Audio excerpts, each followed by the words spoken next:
அனைவருக்கும் வணக்கம். வாக்குகளை போட்டு தமிழரை காப்பாற்ற நாங்கள் பாராளுமன்றத்துக்கு தமிழர்களை அனுப்பி வைப்பது வளமை. ஸோ அப்படித்தான் டாக்டர் அர்ச்சுனா அவரும் பாராளுமன்றத்துக்கு சென்றார். என்னால் அவர் செய்த விடயங்கள் அப்படி நல்ல நல்ல செயல்கள் முதல் ஸ்டார்ட்டில் செய்து கொண்டு வந்தார். ஸோ இன்றைக்கு பார்த்தோம்னா இவர் ஒவ்வொரு கிழமையால் ஒவ்வொரு மாதமும் ஒரு வைரலான விடயங்களை செய்கிற மாதிரி எனக்குண்டா தோன்றுது. எப்படி என்றால் நேற்று நடந்த சம்பவம் அதைத்தான் சுட்டி காட்டுது. ஸோ அவர் என்ன செய்திருக்காருன்னு பார்த்தோம்னா, ஒரு காணி பிரச்சனை, அதெல்லாம் ஒரு அக்க போராடா என்ற மாதிரி தான் நாங்கள் என்ன தோன்றுது. ஒரு காணி பிரச்சனைக்கு வாக்குவாதம் ஒரு பெண்ணோட, அந்த வாக்குவாதத்தால் அந்த பெண் கல்லால் தாக்கியிருக்கான், சிறு கற்களால் தாக்கியிருக்கிறான். ஸோ அது இவர் அடித்தா அப்புறம் தான் அவள் தாக்கினவா இல்லாட்டி அவர் எரிஞ்சா அப்புறம் அடித்தார் என்ன தெரியல. கதை கேட்கல, ஏன்டா நீ நான் கடிச்சேனியெல்லாம் கதையில் வருது. ஸோ இதை பற்றி நான் என்ன இதில் விளக்கமாக சொல்ல விரும்புகிறேன்னா, அதாவது கௌரவ பாராளுமன்ற உறுப்பினர் அவர் ஒரு படித்தவர், ஒரு டாக்டர். ஸோ அந்த பெண் தெரியாது ஆண்டு, அந்த பெண்ணின் விளக்கங்கள் எங்களுக்கு தெரியாது. ஆனால் ஒரு கல்லால் எரியும் பொழுது உயிர் போகிறதில்லை, அதுக்கு டாக்டருக்கு உயிர் போகிறதில்லை. அப்போ இவர் என்ன செய்திருக்கணும், அடுத்த கட்டம் வேண்டாம், ஒன்றில் அந்த இடத்தை விட்டு விலத்தி போயிருக்கணும். ஸோ அந்த இடத்தை விட்டு விலத்தி போய் காவல்துறையை கூட்டியது இவரை அரெஸ்ட் பண்ணிக்கணும். ஸோ அதை இவர் காட்டுக்கு முன்னே செய்திருக்கணும். ஒரு பாராளுமன்ற உறுப்பினர்கிட்ட துப்பாக்கின்றது இருக்கும், அந்த துப்பாக்கியை காட்டி விரட்டி இருக்கிறார். ஸோ அதாவது உண்மையை சொல்லப்போனா துப்பாக்கி இவருக்கு கொடுத்தது இவர்கிட்ட பாதுகாப்புக்காகத்தான். ஆனால் தேவையில்லாத இடத்துல தூக்கி பொதுமக்களை விரட்டுறதுக்கு அல்ல. அதாவது கதைக்கிற இடத்துல இல்லாட்டி சிறு கற்களால் எறிகிற இடத்துல துப்பாக்கி நீட்டுறதுன்றது அது ஒரு அநாகரிகமான விடயம். ஸோ அது அந்த இடத்துல அது தேவையில்லை என்றால் என்னுடைய தனிப்பட்ட பார்வை.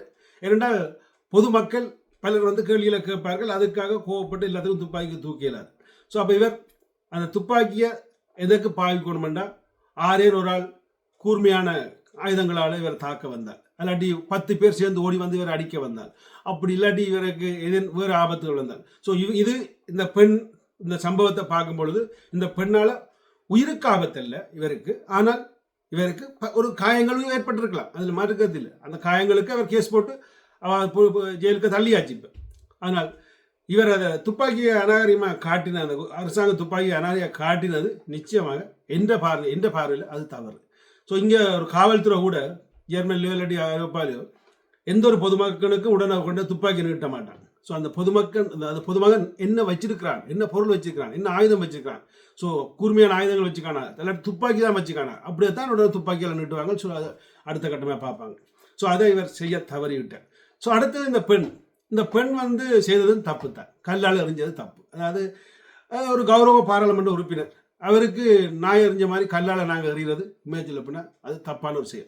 கதைக்கெல்லாம் கதைச்சிட்டு அப்படி இல்லாட்டி விலத்தி சென்று காவல்துறையோ இல்லை கோர்ட்ஸ்லையோ கேஸை போட்டு கேஸை நடத்தலாம். அந்த காணி பிரச்சனைனா காணி பிரச்சனை கேஸ் நடத்தலாம். ஆனால் இவர்கள் 2 பேரும் ஏதோ ஒரு வகையில் தவறு செய்திருக்கணும். இதில் பொறுப்பேற்ற தவறு டாக்டர் அர்ச்சுனா செய்திருக்கிறார். அடுத்தது ஒரு பொறுப்பில் இருக்கிறவருக்கு, பொறுப்பில் இருக்கிற ஒரு அரசாங்க உத்தியோகத்துக்கு இல்லாட்டி ஒரு பாராளுமன்ற உறுப்பினருக்கு இந்த பெண் கல்லால் எறிஞ்சிருக்கிறார். ஸோ இவர் 2 பேரும் தவறு. அதனால இந்த 2 பேருமே இப்போ ஜெயிலில் இருக்கிறாங்க. ஸோ இனி காலங்களில் நாங்கள் உண்மையாக சொல்ல போனால் என்ன, டாக்டர் அர்ச்சுனாவை பாராளுமன்றம் அனுப்பினது தட்டி கேட்பரண்டு, எப்படியாவது தமிழர்களுக்கு பிரச்சனையை தட்டி கேட்பரண்டு. ஆனால் இவர் சுட்டு கேட்பரண்டு எங்களுக்கு இப்போ தான் தெரியுது.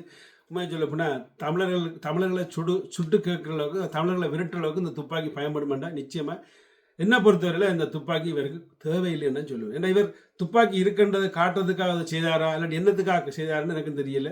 ஸோ இவ்வளோ பேருக்கும் பார்த்தீங்கன்னா இப்போ இருக்கிற பாராளுமன்ற உறுப்பினர் எல்லார்ட்டும் துப்பாக்கி இருக்கும். நம்ம எல்லாரும் இப்படி கொண்டே நிட்டையில் எல்லாரும் காட்டையில். அப்போ அதே இவர் மட்டும் அதை செய்ய வேணும். அப்போ இது தவறு இவரில் இருக்குன்றதில் மாற்றுக்கிறதில்லை. அதனால் இப்போ 2 பேரையும் காவல்துறை நீதிமன்றத்தில் விசாரணை நடந்துருக்கு. பொறுத்திருந்து பார்ப்போம் இலங்கையில் நீதிமன்றம் என்ன முடிவெடுக்க போகுதுன்றது. நன்றி, வணக்கம்.